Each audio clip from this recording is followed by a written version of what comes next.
real success stories told by the people who lived them. We're going to have some guests on this show that everybody knows, and we're going to have guests on this show that nobody knows yet. One by one, Nick Hyder is adding hits to the hit streak. Blessings, folks. Welcome back to another episode of the Hit Streak. I'm your man, Nick Hyder, and check it out. I've got an extra special treat for you joining me in the Hit Lab today, folks. He played 8 seasons in Major League Baseball. He is a Lipscomb University Baseball Hall of Fame inductee, and he is the new Sportsnet TV and radio analyst for the Toronto Blue Jays. Check it out, folks. Help me welcome Caleb Joseph. How we doing, man? Doing great. This is a fantastic setup you have here.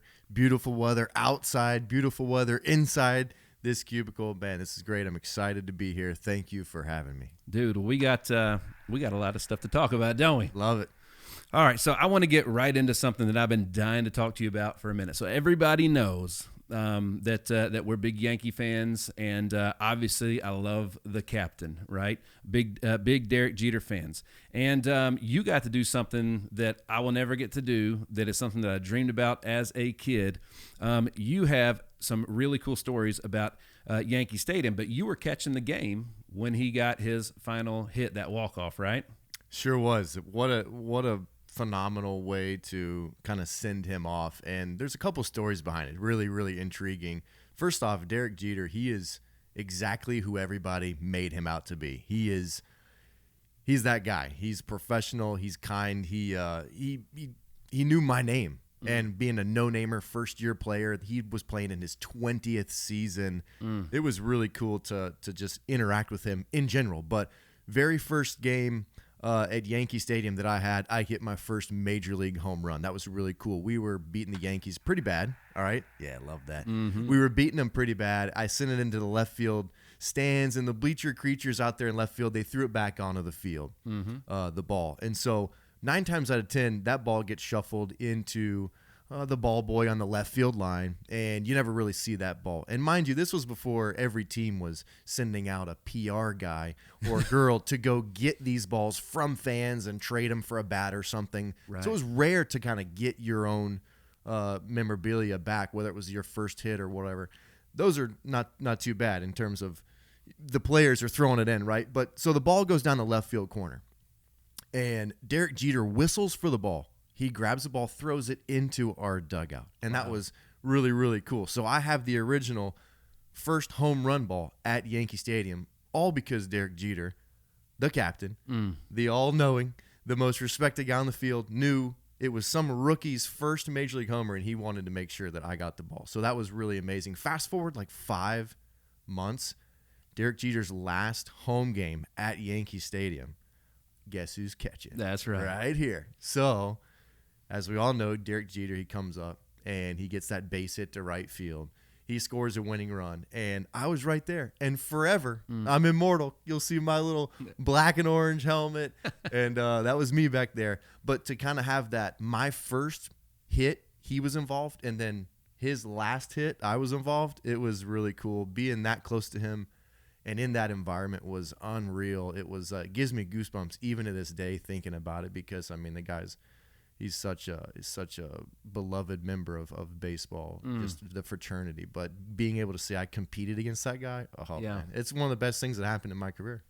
Man, well, like, I had to get right into the good stuff. We're going to go back a little bit, but, like, that's absolutely incredible. And, like, I don't think, when you get somebody like that, as a player, one of the hardest things to get young players to do is be in every pitch in every single game. And then the next step to that is, like, understanding when you're in that pitch, the guys that's in the box, is he fast runner, what are his tendencies, all those things, and scouting reports. And, like, he knew who you were when maybe not a lot of other people did in the stadium that day, right? That's just what a leader does.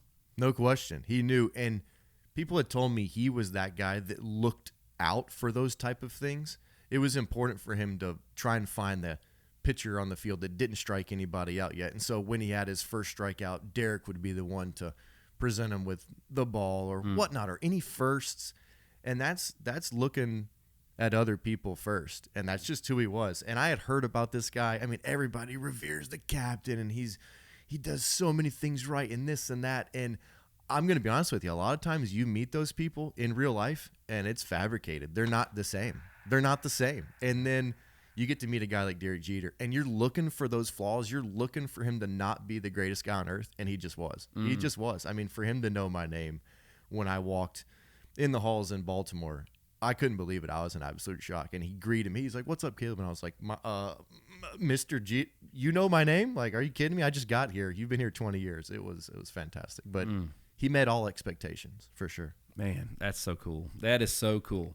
You know what? Let's just stay there for a minute while we're there. So there was a couple things that I wanted to talk to you about from your time in the bigs, and there's a lot of stuff that we could go into. However, there was two things that I just absolutely saw that went nuts on YouTube, social media, and all those things that I just want to talk to you about. So first of all, being a musician, coming from a musician's family, my son is he plays baseball. He's also quite the accomplished musician himself.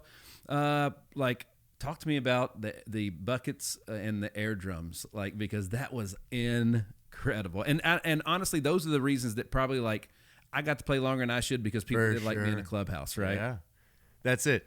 Finding ways to stay relative. That was like my career's motto, because I wasn't the best player. I had to work for really everything I had. Was a 7th rounder out of Lipscomb, but knowing that those type of things really can create a niche, and you can bring a team together, and you find your spot and how you can affect the team. So that was the 2020 season. Before COVID had hit, we were in Dunedin, Florida. That's where the Blue Jays train. And everybody kind of knew that I was kind of a jokester. I was kind of on the back end of my career, and I didn't really care as much. So I would joke around, and I would show them all my new tricks. And here's the deal. I spent 12 years in Baltimore. So you spend that much time in one city, people really know who you are, and you've kind of all your tricks and gadgets. You've laid them all out there. Yeah. Then you go to a new team, and you can reshuffle all the jokes. You can reshuffle all the things that you were doing back in the days in Baltimore, and it's firsts for some of these people. So I was always kind of a big air drum guy, and ironically, my favorite band is Rush. So can you actually 80s play? Because oh yes, because air drums were legit. Like, you were doing what you actually do if you were playing. And that's how I figured out how to play. And ironically, I don't even really know how I play sports in general. I'm a master mimicker. So I just mimic people, and it works. Like, I was watching Neil Peart on the drums, and I can just watch a YouTube video of him playing and just kind of memorize where he's hitting certain things. And sure enough, if you do it in the same rhythm and how he does it, it sounds the same, and you're actually playing the drums. So people used to joke on me all the time. They're like, "Dude, you don't even know who you are as a hitter, because you look up and you see somebody hit a home run that night, and you try and mimic them in your swing, and so you never know who you are." But the story behind the spring training gig with the Blue Jays was kind of cool. They knew that I was into the air drums, right? And they knew I was into Rush. The whole team was watching. Yeah, so they knew I was into that. So the strength and conditioning coach, he kept saying, "Hey, let's do this. And I said, "Sure, why not? Whenever you want. Like, let's go." He was waiting for the perfect opportunity. And normally the pitchers will stretch at some point, the hitters will stretch, and they might be separate. He was waiting for that one opportunity when it starts to rain. And it rains every day in Florida around that time of year in March. This time it started to rain. They have a covering with some AstroTurf where everybody stretched at once. And he came up to me, he's like, "Today's the day. Let's do it." And I was like, "All right, like, no problem, whatever." So he went out there before, and he set up these buckets, and he set up some fake symbols and stuff. The entire team was underneath this covered porch stretching because they knew the storm was going to pass. And he just started cranking out Spirit of Radio, which, I mean, I've got it in the back of the head. I can air drum to it left and right. And I hopped on the air drums, and of course, everybody's got a cell phone now. So before I knew it, there was 10 or 12 cell phones. But I was just doing my thing. I was just trying to hit all the notes. Yeah. And before I knew it, it exploded. And strategically, I told him to do I told him to do Spirit of Radio by Rush on purpose, knowing I'm playing for Canada's team. That's Canada's band. Yeah. There was some strategy behind it. And so I was able to win the hearts over of a lot of Toronto fans pretty quickly. That's awesome. All right. And the other one was there's like when you argue with an umpire, there's a way to do it that's there's multiple purposes for that. A lot of times it might be to fire up your team, might be because you don't like what just happened, Sure. and it may be for some entertainment purposes as well. Like when 15, 20 years ago, the game was a lot rougher than it is today. Sure. And, a lot of times guys just got pegged with baseballs, and that was just a part of the game. And now it means something like every time. There's usually something behind it. So tell me about the story in which, your pitcher threw a breaking ball, hit a guy, and I think the pitcher got ejected right on the pitch, right? And then you slammed your mask on the ground. It was amazing. It was absolutely amazing. Yeah, this was an interesting kind of merry-go-round, to be honest with you. That whole series was a buildup of about 2 or 3 weeks where we had been having a beanball war with the Boston Red Sox. I was with the Baltimore Orioles at that point, and we were having a beanball war with them. And so they were trying to get control of it. It was about 5 games into it. I mean, guys were just throwing rockets at each other, and it was you're dodging missiles every day. You're going, am I gonna be the guy that gets it today? So they were trying to get control of it, and it's a cold night in the early part of the season in Boston, and Sam Holbrook is behind the plate, and Kevin Gausman, who's now pitching for the Toronto Blue Jays, which is kind of cool. I get to cover a guy that I caught. Oh, wow, yeah. He's on the mound, right? And it's cold early in the season. You don't really have the best grip on the ball. And sure enough, he flips in a breaking ball. It's a curveball. It's just a little 78-mile-an-hour dumper in there. Just get me over breaking ball. And it hits Xander Bogaerts on the thigh, 78 miles an hour. And like I said, we had been having beanball war. They had basically warned everybody before the game. MLB was serious. They said, enough. Like, this is enough. We're warning guys before the game, enough. If you're not really paying attention, it's easy to see right away that somebody got thrown at, and Sam Holbrook just made a real knee-jerk reaction and just ejected him. And when I heard him say, "You're out of here," I mean, I lost it. And I have tried to take pride in being friends with these umpires, knowing that they're trying to do their job. Yet I've got to work with them, right, so that I get hopefully a couple calls here and there. But when he said, "You're out of there," I lost it. And I've never lost it on a baseball field like that before, but I jumped up, I took my mask off, and I slammed it down into that ground. And the protector piece of the mask went into the ground like 6 inches. I mean, I absolutely let it eat. And I was saying words that I don't pride myself on saying. I normally don't say very often. And I gave him every reason to throw me out, and he didn't throw me out. But that was probably the most emotion I've shown on a baseball field. I had the finger going. Oh, yeah. It's like, you can't do that. That was a breaking ball. What are you thinking? And it was kind of a knee-jerk reaction, but once you've thrown a guy out, you can't say, timeout. Now that I think about it, I'd like to reverse the call, and you're still in the game. So it was one of those moments that I think all of us wish we could have back. And if you kind of think back to maybe the last 2 or 3 years, or watch baseball from here on out, when it comes to intentionality with a pitch, what you'll see is after that incident, they realized they blew it so bad with that incident that was very public. Now, when a guy gets hit with a pitch, you will see all 4 umpires come together and have a conversation, and then they might determine whether a guy's getting thrown out. 4 minds are better than 1. Yeah. In the heat of a moment, sometimes you can make a bad decision, and that screwed us. Yeah. That screwed us for weeks. That screwed us for that game in general, because we had now fill 7 innings out of the bullpen in Boston. That was tough. But the crazy thing about that, I was so mad at Sam Holbrook. I lost my cool. I went nuts on the guy. Yeah. And then you find out later that night that 3 months earlier, his wife passed away from brain cancer. Man. Yeah. They're human, right? And they're human. And then you realize, in the moment, that was a important part of the game. Yeah.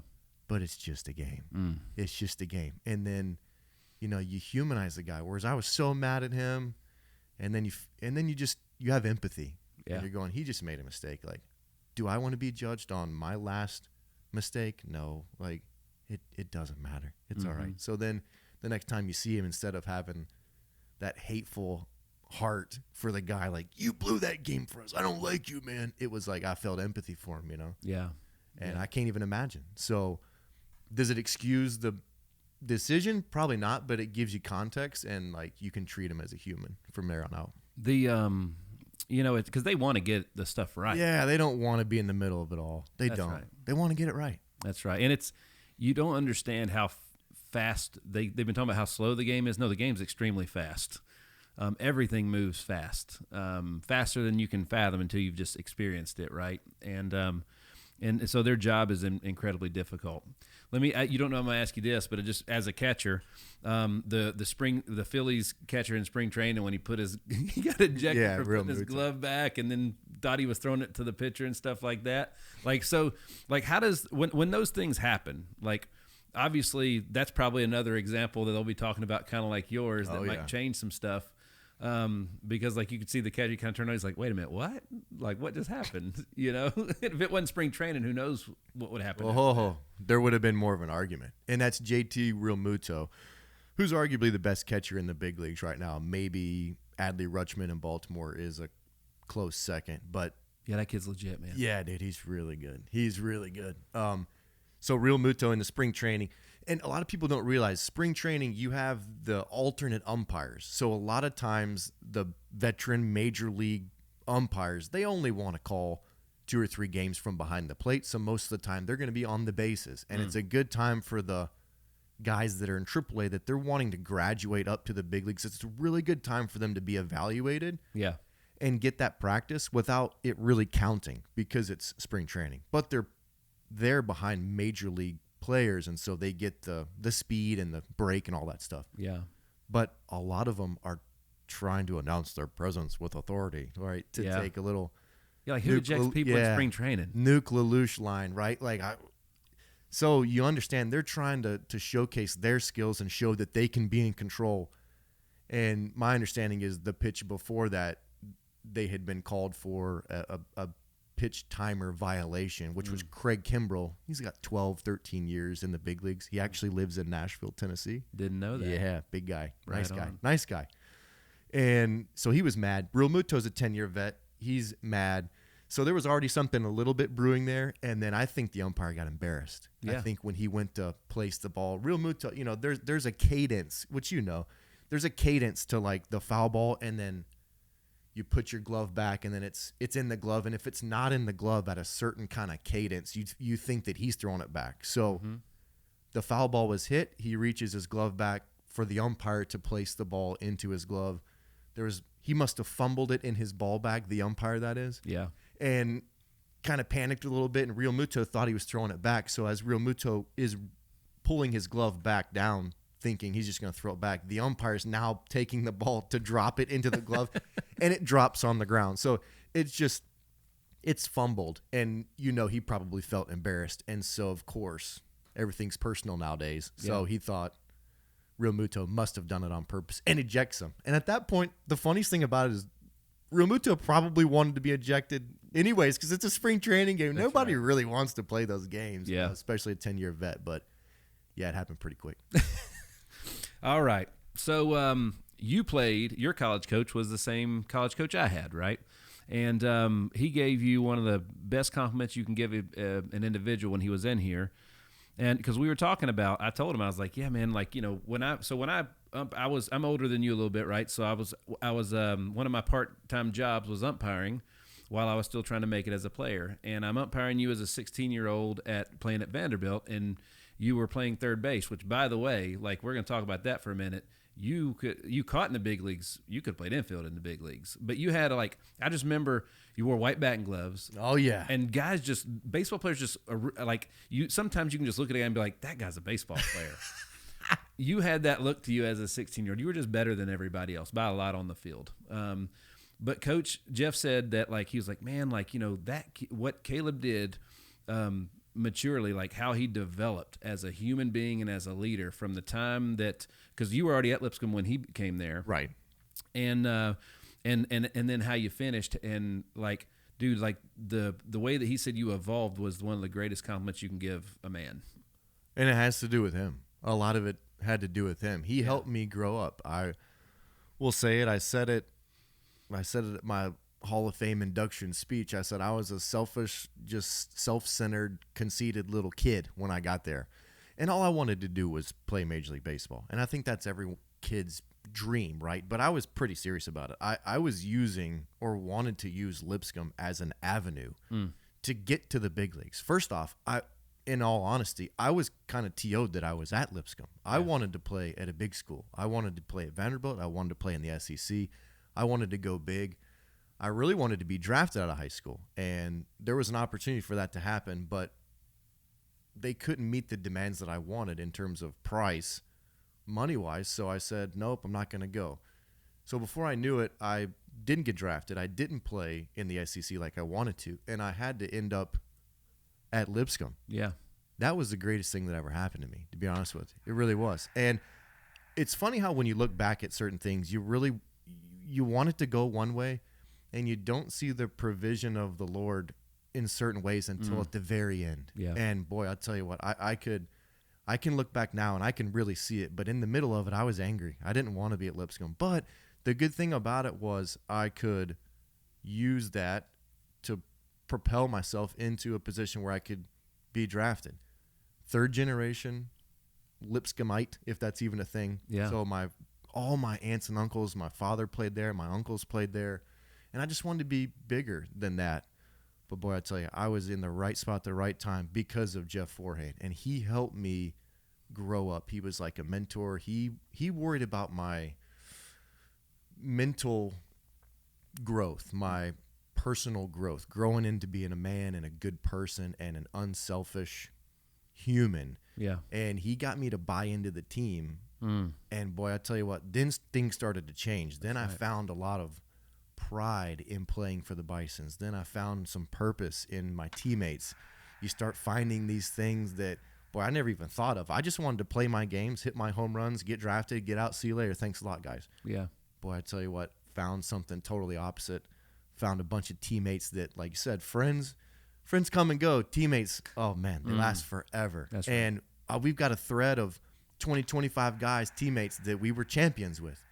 Champions. And I never won a championship outside of Lipscomb. You know, I was an AL East champion, but not a World Series champion. But boy, I tell you what, to be able to go back to Lipscomb and have that banner up there with those guys I did it with, it's one of the highlights of my baseball career in entirety. And when I got there, if you would have told me, hey, you're going to say that in 15 years, I would have said, yeah, right. See you later, dude. Like, I don't even care about, I just want to get out of here.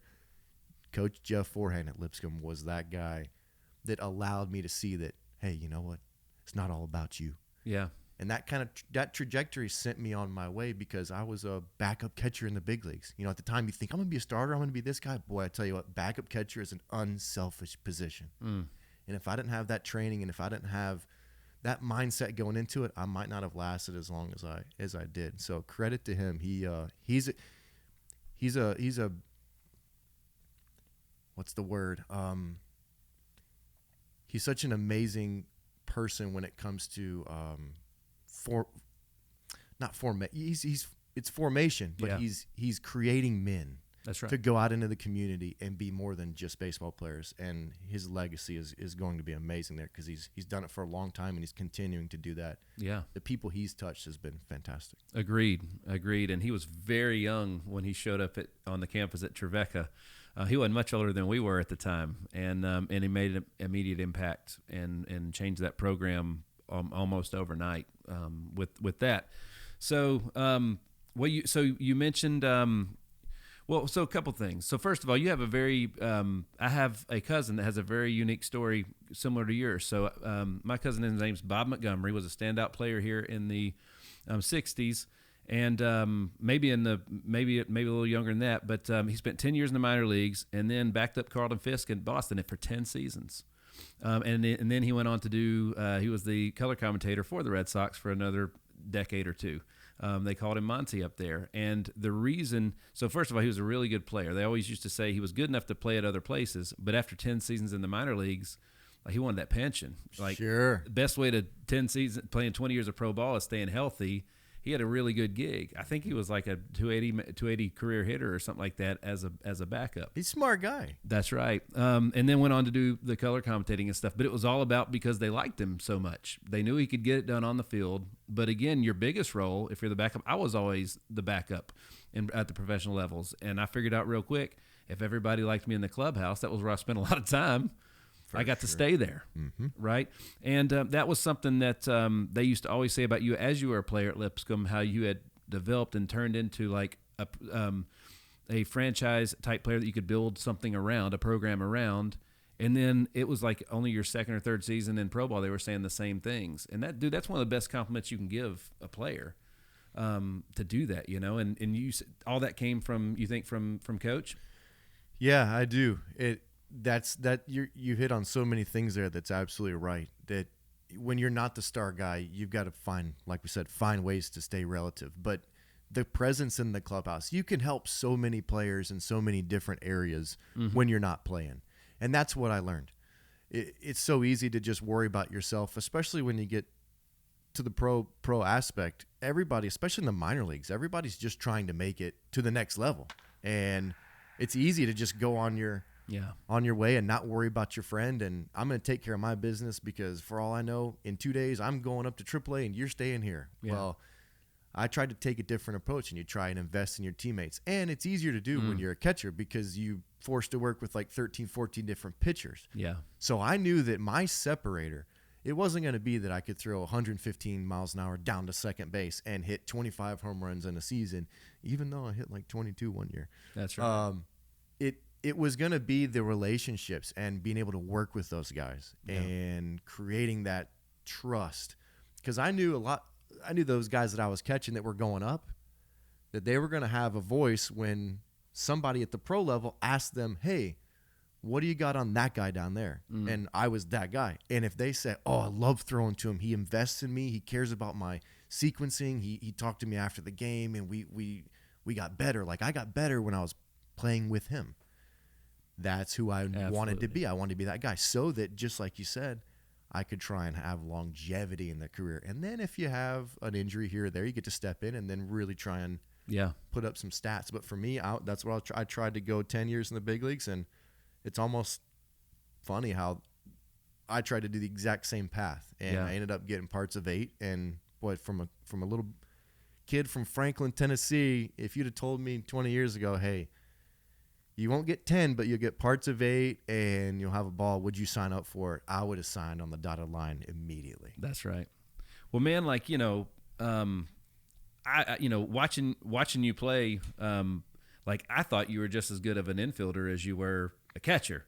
However, an infielder's not involved in every play. And I know that was just, that was how you made, like, Lipscomb couldn't have been the team without you controlling the pace of play, having an impact on every single pitch thrown, and every single play, being like the quarterback and leading everything, right?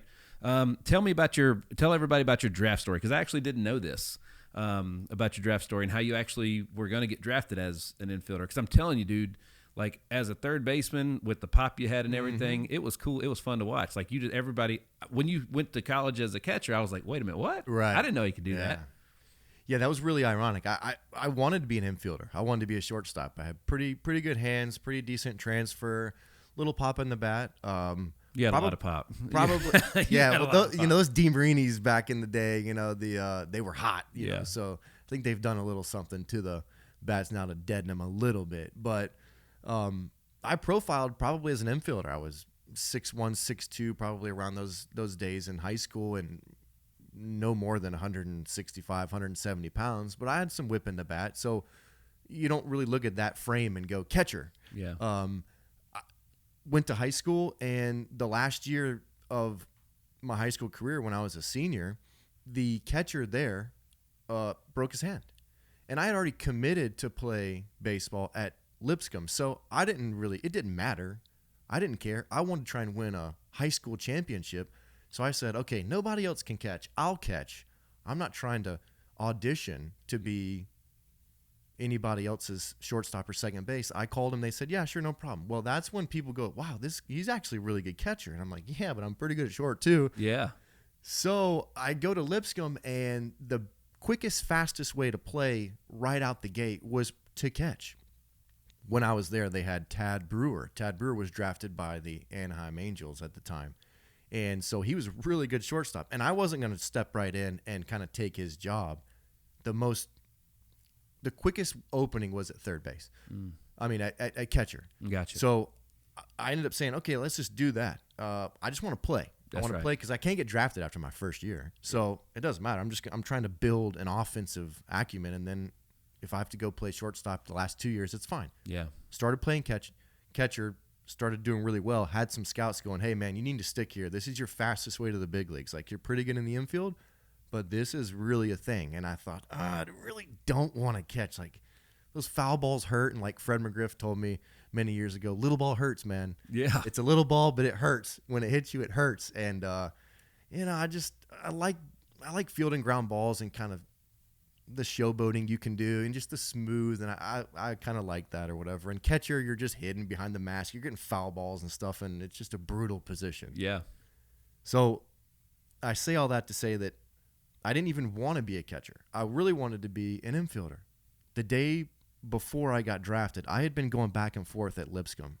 The last year I played every inning at catcher, but the year previous, forehand let me go around and play third base and play some second base during midweek games, and then I would catch on the weekends. So I had scouts that were seeing me do both. Mm-hmm.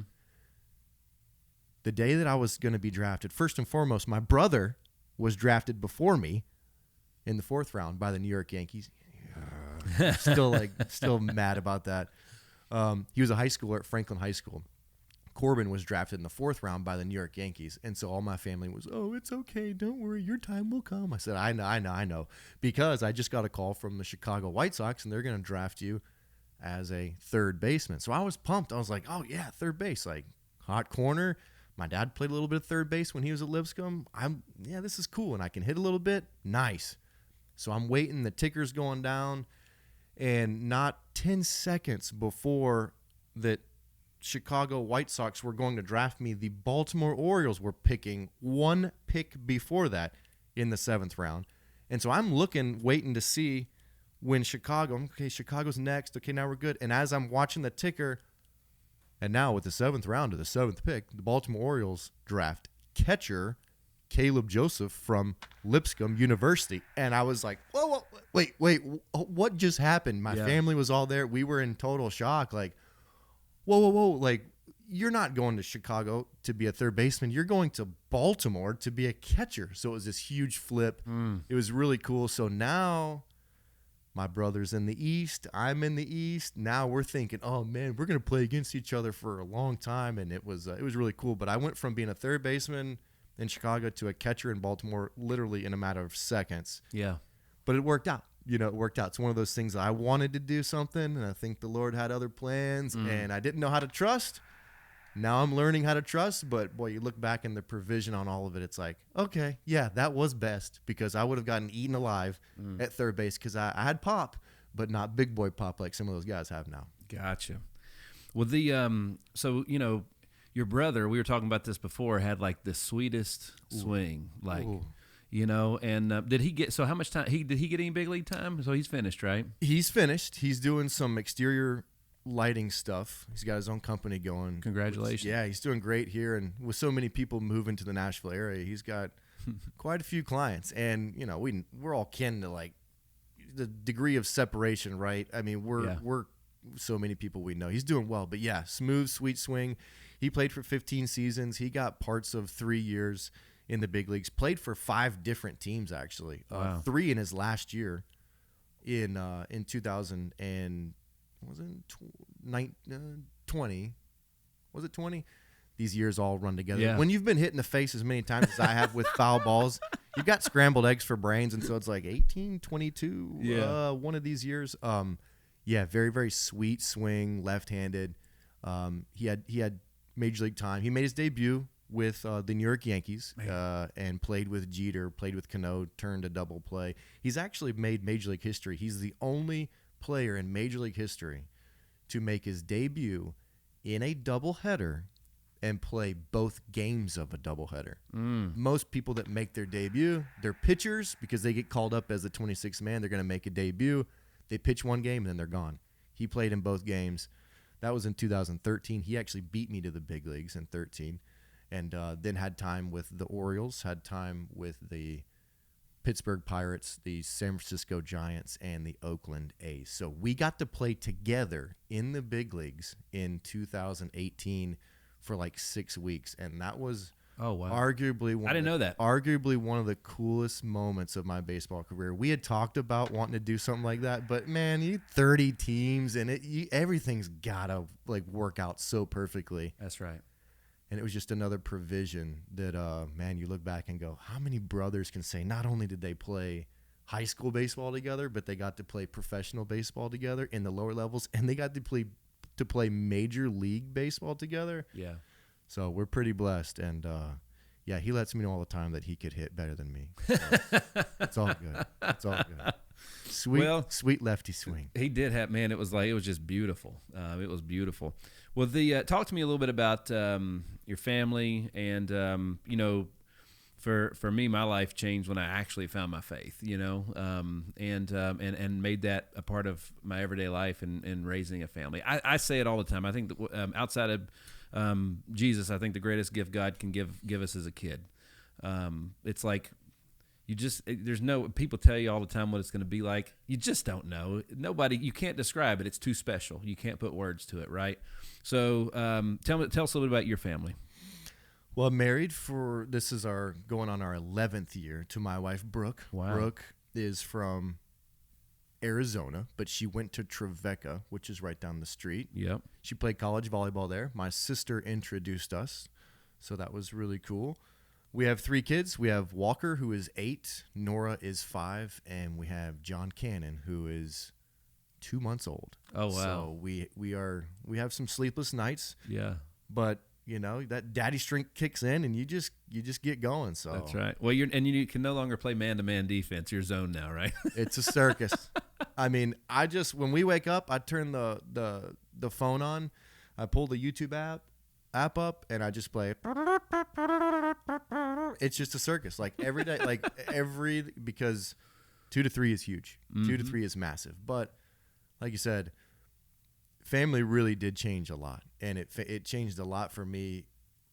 It's a great point in that kids do something to you, especially as a man of faith. You hear all the time about the love of God, mm-hmm. the love of God, the compassion, the tenderness, and for men especially, I think it's a little bit harder to kind of understand that and feel that.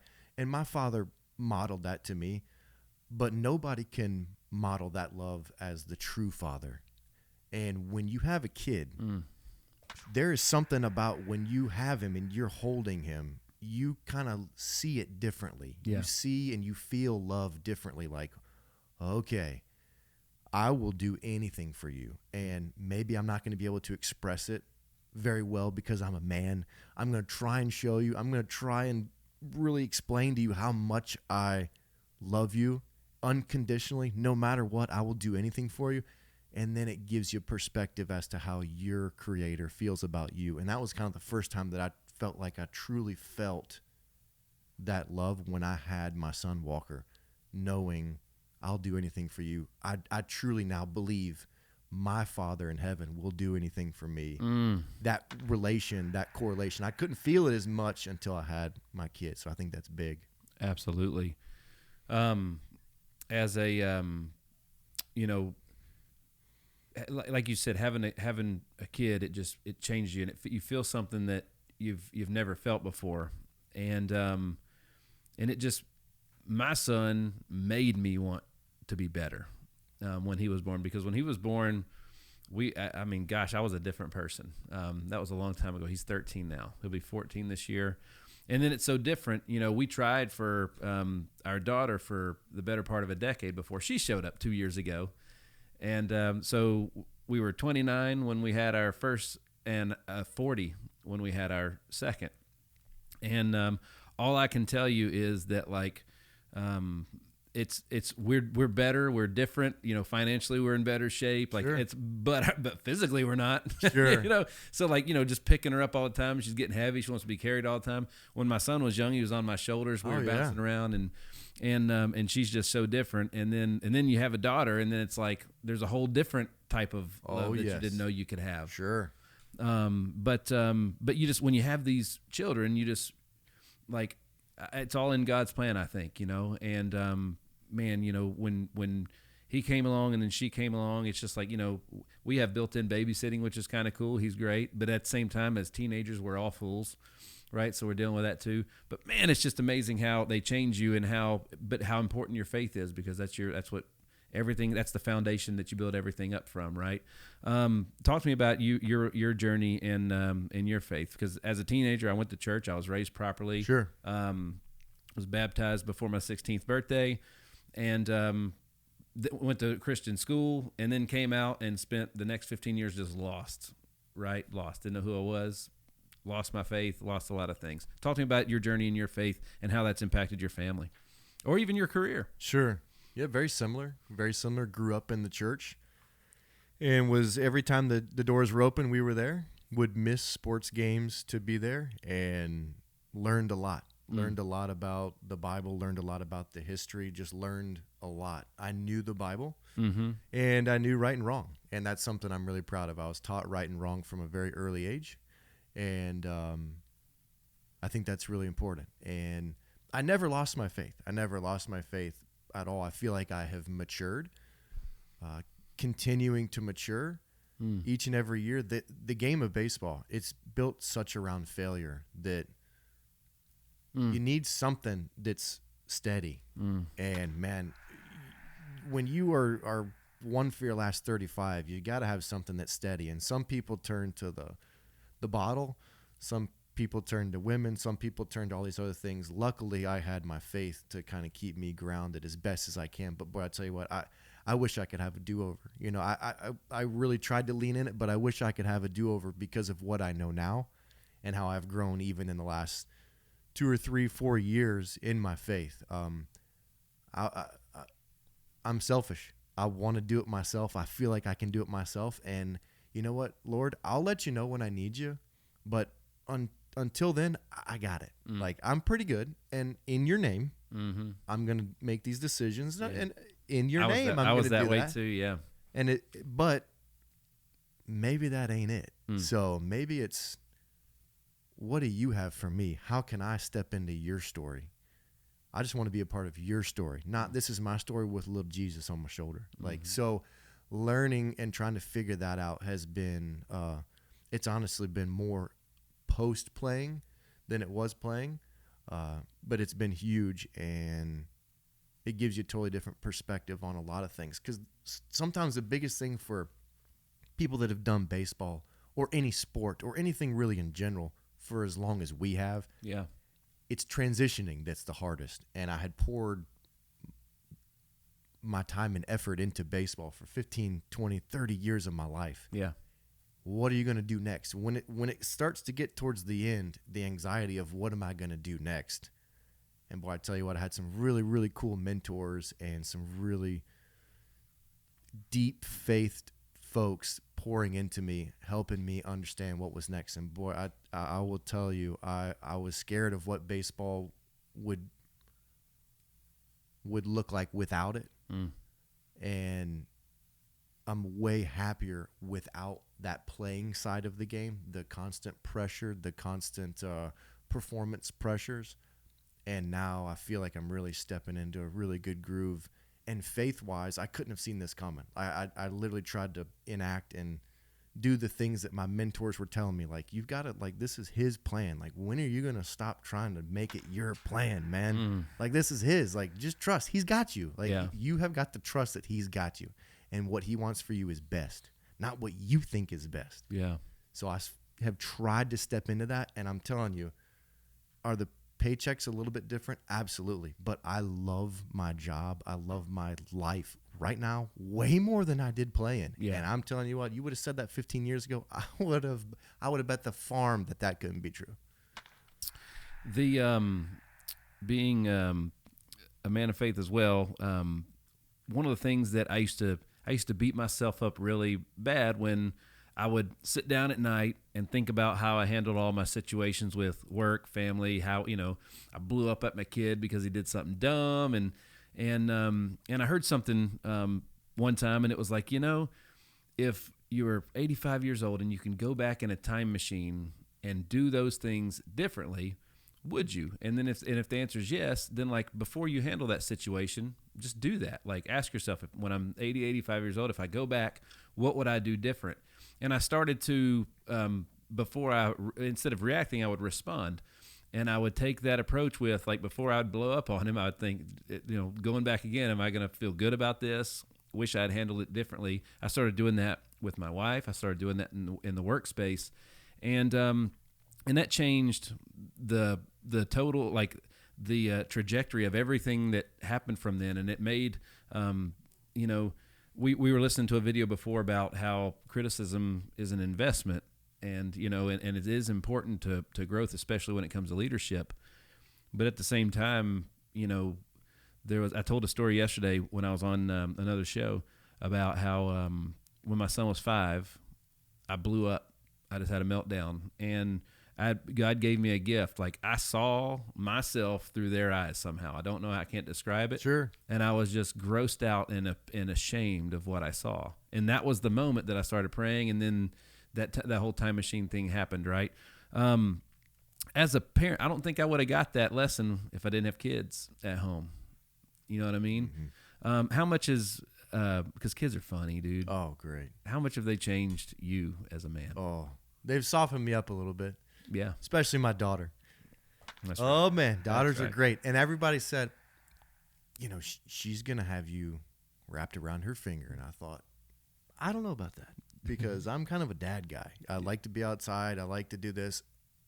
The minute she came out, it was like, I will protect you at all costs, And she did. She had it. And that gentle side, seeing that gentle side of my daughter, that my son has too. He's very soft and gentle as well. But the dynamic of that really shows you kind of both sides of our Creator. And boy, I tell you what, it's really, really cool to create something. We're creating a podcast right now, but creating life is super cool. Like, wow, that is me and my wife making this human. That's right. The genetics of both of us, and seeing both of those genetics come out is hilarious, and how they kind of intertwine. And oh man, look at that. That is you, honey. And she's going, look at that. That is you. And that's right. It's really cool reproducing children. And I think that's why the Bible says, go multiply, be fruitful. I mean, he created life. He wanted life. And so getting to experience that, I think it only helps us understand who our Creator is and understanding him more. So that's been really cool. Really cool. We talk a lot about, I hate quitters. I don't hate anybody, but I don't like quitters. I can't stand it. However, I love finishers, but they look and smell very similar, man. The difference between quitting and finishing. I didn't quit playing baseball. I finished. I was done when I played my last game. There's other parts of my career that I finished. I didn't quit, and beginnings often hide themselves in ends, right? So the beginning of something is in the end of something else. Talk to me, like, how did you know when you were finished playing? Because you left on your own terms, right? Well, you totally did. You could, even if you had to go. I mean, there was 15 indie ball contracts. Yeah. On you. Oh, for sure. Absolutely. Yeah, and I could have gone and played. I could have played another 5 years, hopping around, bouncing around, making decent money too. Yeah, I would have made 6 figures. But at some point, you got to manage. You're talking about kids. You talk about family and how they change you. Well, who you want to be changes as well. So where you might find your identity in the game, which is already bad anyways, then you start realizing, wow, I've got to take care of 2 kids and a wife, and they're getting to the age where they're about to start school. Do I really want to be on the road for 200 days a year? What's more important, making X amount of money playing in AA city, or investing in my children. And Yeah. so you have to start to make real life decisions. And I was good with that. It had kind of run its course. I wasn't ready to be done. I was definitely ready to be done in a minor league city or in an indie ball city. That wasn't happening. How old were you when you played your last season? 2021 was like my actual last year. I went to spring training with the New York Mets. I knew I wasn't going to make that team. I was using that basically as a free tryout, a free spring training. That's right. That a lot of times catchers, there's at least 1 or 2 or 3 guys that go down every year. It's just nature of the beast. So I knew I wasn't going to make that team in New York, but I wanted to be active and wanted to be ready to go so that if somebody got hurt, they could just say, and I had opt-outs in my clauses where I could, if somebody did get hurt, I could leave the Mets and go sign with them immediately. Yeah. So in 2020, they had this thing called a taxi squad, right? Imagine hockey, if you know hockey, healthy scratches where they take 3 or 4 extra guys around and they'll dress, they'll have pre-skate, they'll be involved in all the meetings. They just don't play. They scratch them, they don't play. COVID was basically the answer to the taxi squad. Well, that doesn't make any sense. No, the taxi squad was basically the answer to the problems COVID had made. They didn't want people on commercial air flights, so they just brought 5 extra players because any given time during a season, you might have a pitcher go down. That's right. And you need to bring guys up. So you have this flow, this transaction of players. So I was on a taxi squad in 2020, and that was kind of the beginning of the end where I wasn't playing. Time out. Hold on. So we're going to kick back with Taxi Squad in 2020. Just hit mute button and unmute it again. There you go. That stupid screen has a timer on it behind you, and we can't do anything about it. No problem. There we go. All right, so go back, bring it back to the Taxi Squad. So that taxi squad was kind of the beginning of the end for me in that I didn't make the team, but they wanted me around. So I was with the club, but wasn't on the team. They were getting all the benefits of having me. So they were like we talked about earlier, they were getting me in the clubhouse. They were getting me with all these young pitchers. They were getting pretty much everything I had to offer for free. So I went on the taxi squad with the Toronto Blue Jays in 20. Then I basically did the same thing in 21 with the Mets. And about halfway through, I said, I see where this is going. I'm going to go home.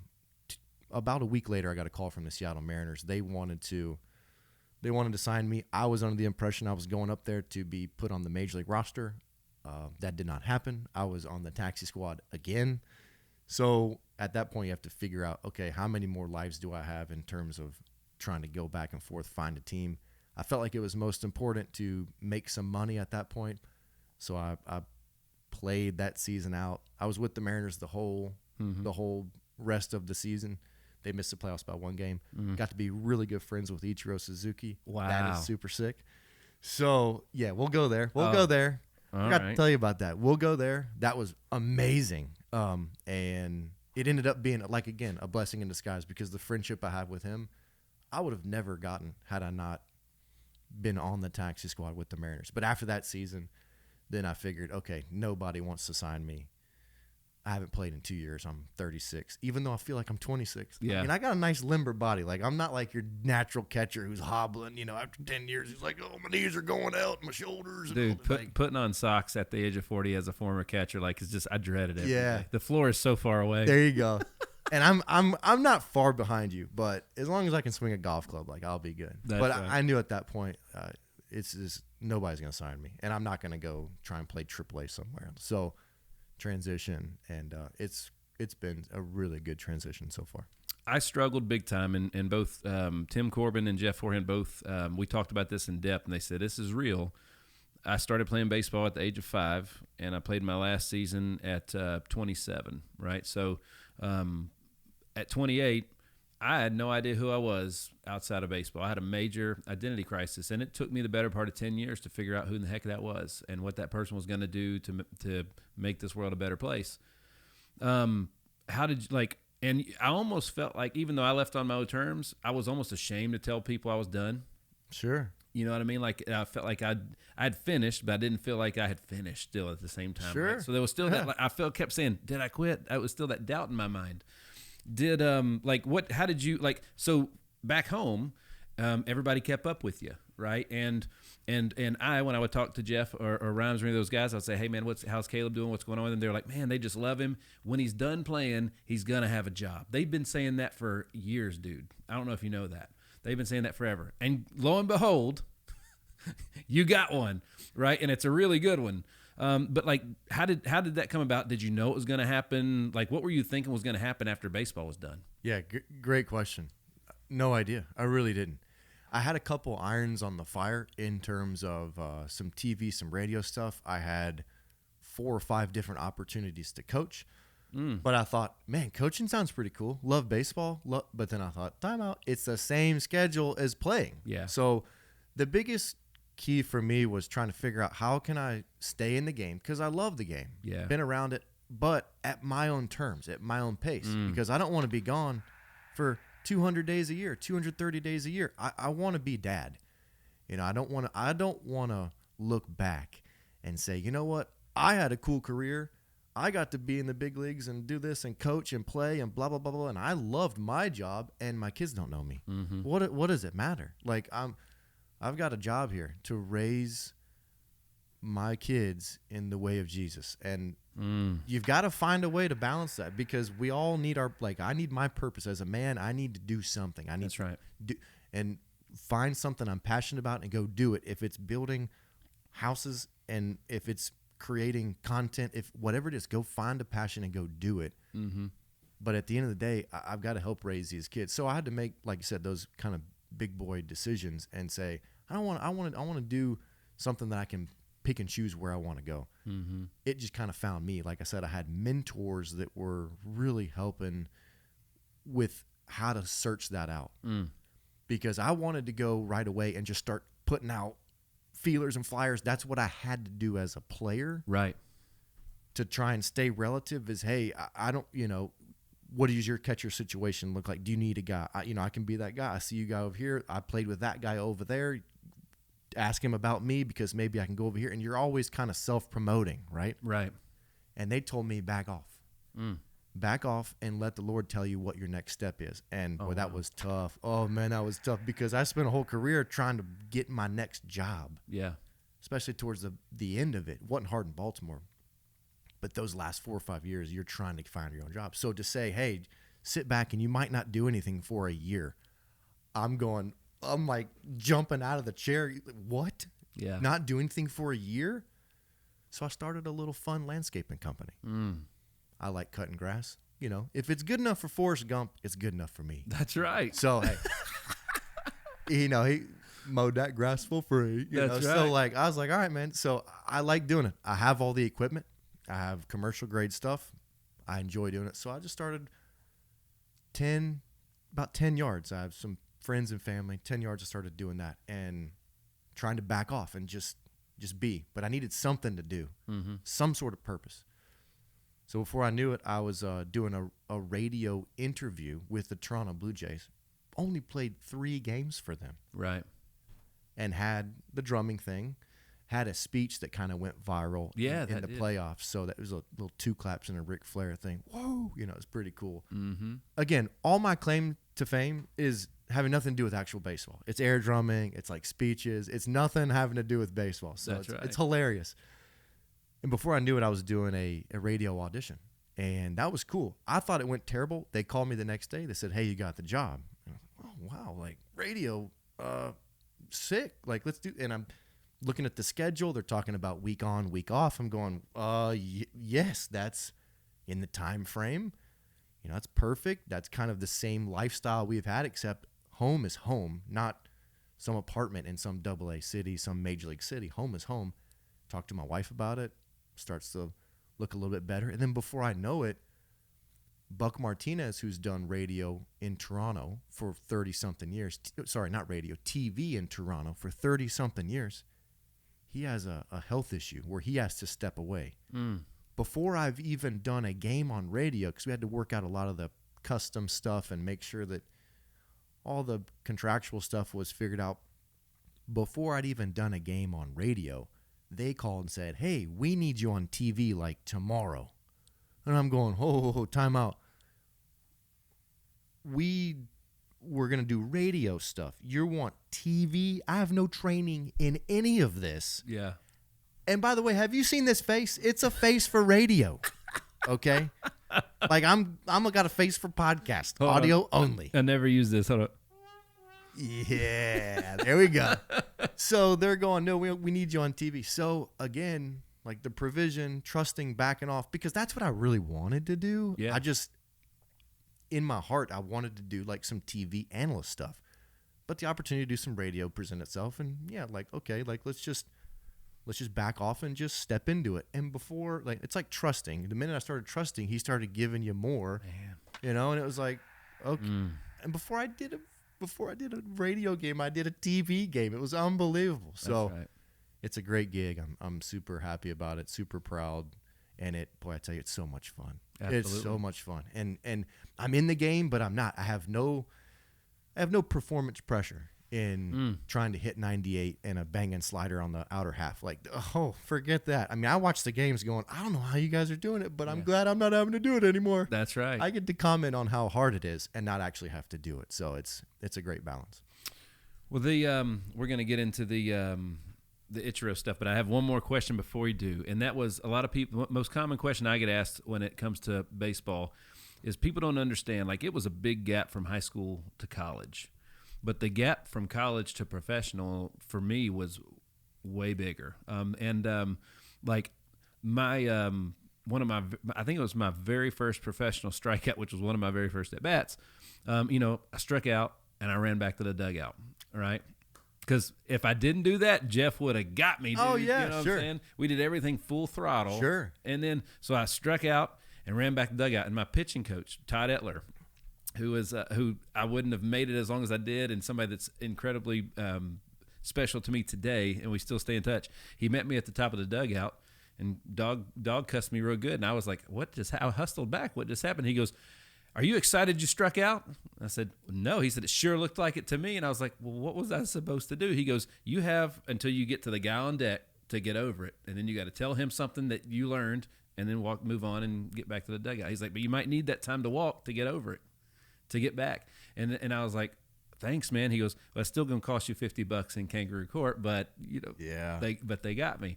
How big was the gap bigger from high school to college to you? Or how big of a gap was it from AA, AAA to the big leagues? Yeah, huge gap. There's gaps all the way throughout. Like you said, the big gap for me was, honestly, it's AAA, the big leagues. I mean, there's no greater gap. Oh, man. Mm-hmm. I mean, the big leagues is it's just an animal. I mean, it's an absolute animal. And the best way to look at it is, imagine no matter what level you're playing at right now or did play, imagine the best guy you faced when you were on offense. So imagine you were a hitter and you're facing some guy on the other side pitching. Imagine that guy. And every next level that you go to is that guy everywhere. Mm.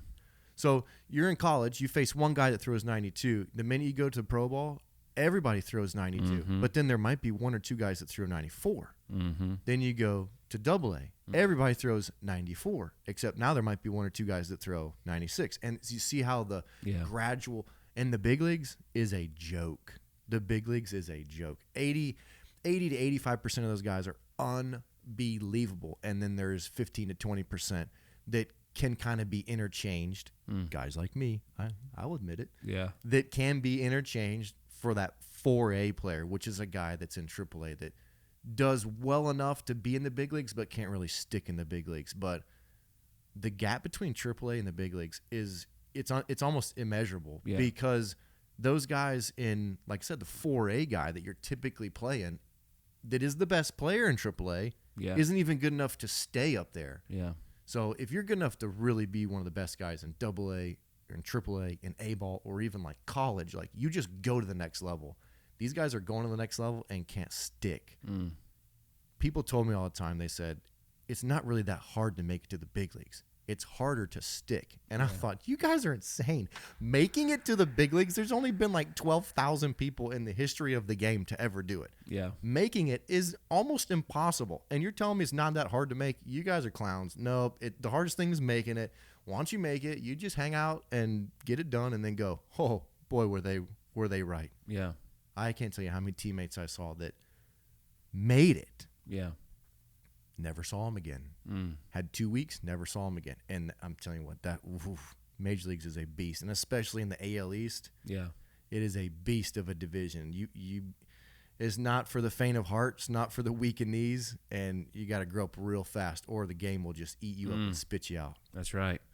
That's right. And you know, no matter how good of a player you are, though, you know, whatever organization you're in, they're constantly bringing new guys in and out Every year. You know, like your brother. You know, maybe just wrong organization at the wrong time. You know what I mean? To get stuck in type thing, because he might have, with somebody else, he might have just flew through the system. 100%. And honestly, I think what he did was more impressive than like what I was able to do. To be able to stick in AAA as long as he did is truly unbelievable. Most guys, A, they're not good enough to play, and they don't make it. But B, you have to be really, really good to constantly be getting those opportunities elsewhere. Like you said, because every year there's 30, 40, 50 new players coming after you, and they're filtering through those minor leagues. And to keep getting jobs says that you are really, really, really good AAA player. So I think at times something he did was even more impressive than what I did playing as long as he did in the minor leagues. But, yeah, tough game played by tough men. That's right.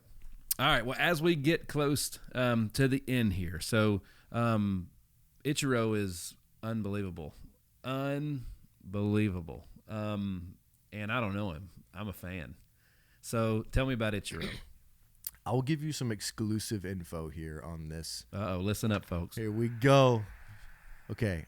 I'm going to write a story about this, hopefully in The Athletic. I've got it set up. All I need is a little bit more from each, but each and I, we were in a very similar position towards the end of his career. He went back to Seattle. He went to Florida for a while, went back to Seattle, and he was ready to play. This guy prepares every day like he's still playing. Even to this day, shows up to the park at 1 o'clock, full jersey, full stretch, full everything, tee routine, throwing program, outfield fly balls during batting practice. It's as if he's playing, and he can. He could still play today, right now. There's no question. He's that guy. Routine-oriented, loves the game. Baseball is just his life. And getting to see that one-on-one for a guy that I respected so much because of his routine, because of who he was unreal. But he was in a very similar position his last year. He didn't want to be done. But the team said, hey, we're going in a different direction. Almost 4 weeks into that season. Gotcha. They basically said, hey, you're out, but we want you to hang around. Very similar position as I was. COVID, taxi squad, we want you around. We're not going to activate you, but we would love for you to stay. So that year, like I said, when I showed up to Seattle, I was giving them everything I had with basically not getting anything back. Go back to the very first part of this interview. 15 years ago, would have never even thought about doing that. Would have said, see ya, peace, I'm out. But learn to grow up and try and give more, expect nothing. That's right. Do that same thing in Seattle. He sees what's going on, and he sees that I'm trying to give, knowing there's nothing coming back. And he had that same thing his last year. And so there was this connection brewing that I didn't really know exactly how it was. I knew we were friends because every day I would bow to him, and I learned a lot of Japanese phrases. I mean, this is arguably the greatest hitter to walk the planet. You That's count right. both his Japanese hits and his hits over here, it's not even close. I mean, this guy's a legend, and I'm like face-to-face with him every day. I'm friends with him. So I tried my best to soak up as much as I could from him. He's everything that he shows. Professional. He's funny. He's really, really funny guy. So I didn't know this, but we were brewing a very, very close relationship. And towards the end of the season, right when we were about to be finished, he asked me if I would be interested in coming over to his house for dinner.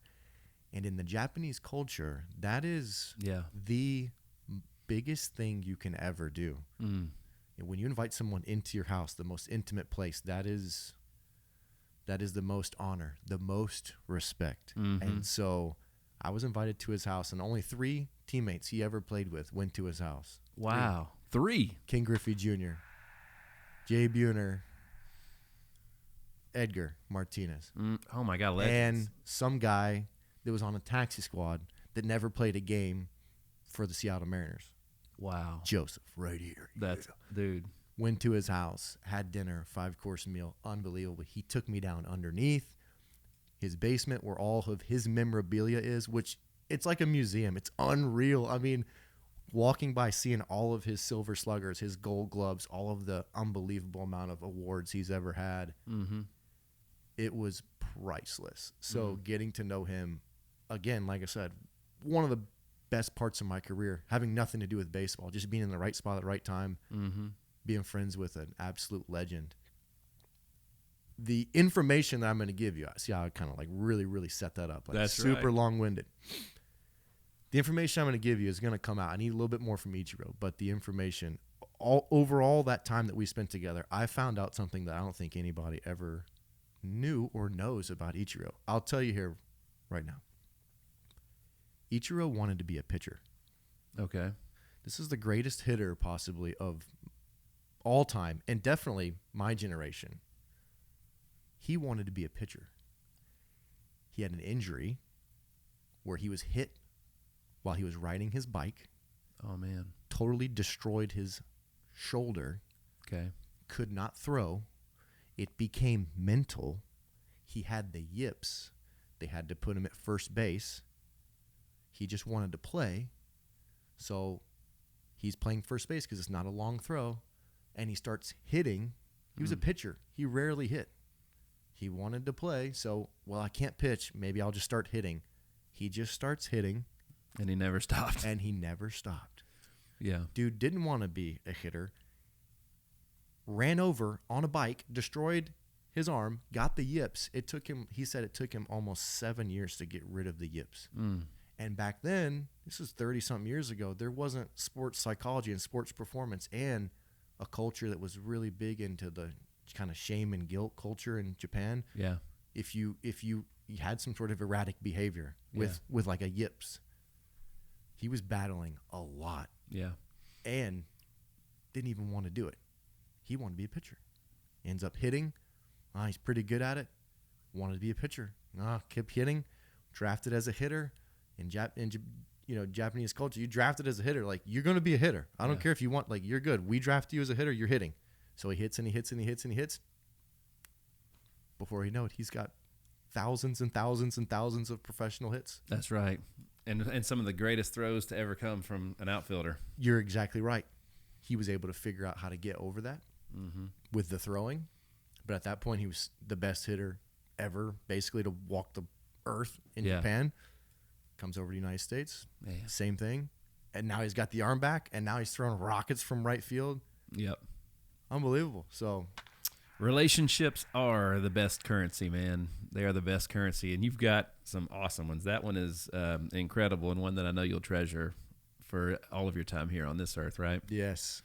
All right, man. So I know I've kept you in here a long time. I'm having a blast. I could keep you here all day. But if there was anything, any advice, anything that you would leave future players and their parents, what would that be? Because I'm listening too, man. I got a 13-year-old player at home. You know what I'm saying? I got a 13-year-old player at home. So what advice would you have? This is going to get, especially here locally, man. The baseball community is going to love this episode because it's been awesome. You've killed it, brother. You have killed it. Oh, well, thank you. What advice would you have for him? Man, this is good. I would encourage the parents to have your kids play whatever they want to play. Mm-hmm. I look at a guy like Ben Zobrist. Ben Zobrist didn't start playing baseball until he was a sophomore in college. This is a World Series MVP. Did not play baseball until he was in college. And I can't tell you how many guys in professional baseball that I've talked to that were multi-sport athletes that baseball was their last sport. Yeah. Make it fun. The game is built around failure. It is a hard game. Even at 7 years old, even at 13 years old, this is a very difficult game. And it's built around failure. Just if you constantly remember that your kid, your brother, your son is failing more than he's succeeding, unless they're a pitcher. That's right. Just give him a pitch. No, but from a hitter's perspective, remember they're failing more than they're succeeding. No other sport you can say that. If you're a field goal kicker and you miss 7 out of 10 attempts, you're gone, buddy. That's right. If you're a quarterback and you can't hit the target but 3 out of 10 times, you're out. Mm-hmm. You can't execute a block, you're out. Yeah. Baseball, you go to the next level, bro. That's right. 30% success. Yeah, go ahead. You're good. You're really good. So remember that they fail a lot. Be their best supporter. Be their best hero, because it's so easy to go, why didn't you swing at that 2-0 pitch? That was the one right down the middle. And, hey, it's just harder than that. That's right. Pick them up. Pick them up. The more you can pick them up, it's encouragement in a game built around failure. And it's so easy to pick at those 4 ABs, that play you didn't make. I can't say it enough, because when you get to the professional level, like, that's all you need. You just need encouragers. The game will just beat you down. Yeah. You just need encouragers. They'll let you know. When they want to talk about some bad stuff, like, they'll let you know. Yeah. They'll let you know, and just be there. Just be there. Allow them to pick whatever they want. Try and find ways to make it fun, because a lot of times the game's not fun when you're failing. Yeah. Find ways to make it fun. And if your kid is left-handed, have them pitch and trying to get them to throw 95, and they'll make $100 million in this game. It's that simple. That's right. That's right. As a player, as a player, there's a lot of people making a lot of decisions on kids that are in their teens. Gosh, I grew inches in college and put on tons of weight, and developed a lot in college, right? As a matter of fact, I started catching because they said, dude, there's no way you're going to play at the next level playing middle infield, right? And that was what made me start catching, is I wanted to keep playing. What advice would you have for those players that are going to be tuning in? Stick with it. Stick with it. It's the same message. Have your process, have your plan, and then hang in there. And it's a wild ride. Stick with it. Do whatever you can. Don't have any regrets in terms of, you know what, I kind of wish I would have worked a little bit harder at this. I wish I would have not done that. Try your best not to have any regrets. And that's something I can luckily and thankfully go back home and say, you know what, I have no regrets. I put everything I had into it. But when you're looking at trying to play to the next level, you got to figure out, what are you good at? Yeah. What are you good at? And try and exploit that strength. And a lot of times people want to try and complete the whole circle. And, okay, you missed that ground ball, so we're going to go take 5,000 ground balls. And that's important. But maybe in that same game, your kid hit the 3-run homer to win the game. Like, yeah. Remember your strengths. What are you good at? Really exploit those strengths. Because if you're trying to play at the next level, like, there's probably going to be something that really, really stands off in terms of your ability. If you've got 3 or 4 of those things, you'll go in the top 5 rounds and you'll sign for more money than Davy Crockett. So that's good. But other than that, they're going to try and hone in on like 1 or 2 major league skills that will propel you to the next level. And so if that's what you're asking, if you're asking about guys that are trying to go up, like, what are you really good at? And try and exploit that. Like, try and make that as absolute best as you can. It's the same thing when you're working, let's say offensively, you're working on a tee, and everybody they're trying to cover all aspects of the tee, right? They'll put it like down and away and like up and in, and you're working on all these pitches, and it's good to work on those pitches. Yeah. But like, what do you do well? Do you hit that like middle down pitch? Well, man, just make sure that every time you get that middle down pitch, you don't miss it. Because the best way to hit the slider down and away is not miss the pitch that you do damage on. That's right. But instead of, oh man, well, I can't hit that slider down and away, I'm going to go take 5,000 swings on it.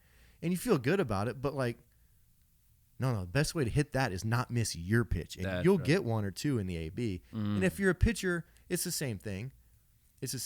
Well, I can't get I can't get that guy out. Like, he always hits it out on me. Well, what do you do well? Do you throw, can you throw a fastball down and away? If you can, then go execute your pitch and stop worrying about the hanging breaker you threw when you're behind in the count 3-1, because you couldn't throw the first 3 pitches where you wanted. So find out what you're good at and just really don't lose sight of that as you're working to get better on the other things. I can't think of a better way to bring this sucker to a close, man. That was fantastic, folks. We're hanging with 8-year Major League Baseball veteran, Lipscomb University Baseball Hall of Famer, and Sportsnet TV and radio analyst for the Toronto Blue Jays, Caleb Joseph. Caleb, I'm going to get a commitment from you today, because I want to, first of all, I can't wait for that story to come out. But after it does, I got to bring you back and we got to talk about it. Sure, it'll be great. That's something to look forward to. He's going to be inducted.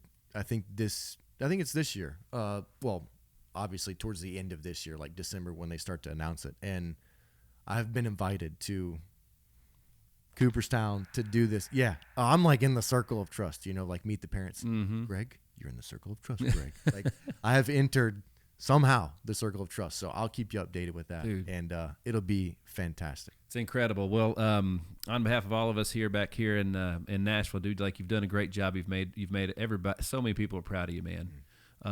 You've really done an outstanding job, and you're perfect for everything that you're doing, man. Like you were made for this 100%. So I can't wait to see. Best of luck with you. Working with the Blue Jays in the future, and we're going to be keeping up with you on that as well.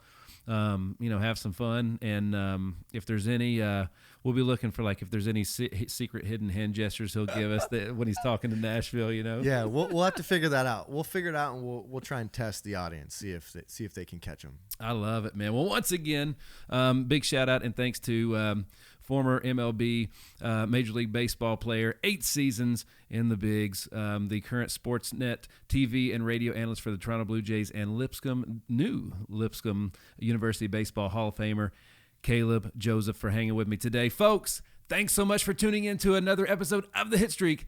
I am your man, Nick Hyder. God bless.